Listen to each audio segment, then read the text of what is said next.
जय जगन्नाथ सांग मैंने and good morning to everyone. तो चलन देखिए मु आज मो दिनटा केमती काटुची।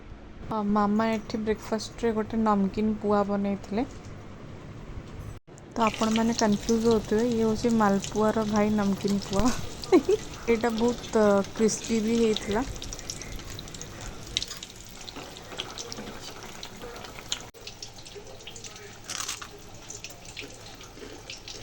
तो मु आज बनैबी चिंगुड़ी तरकारी। तो चलन देखिए तार आज केमती प्रिपरेशन रोचे।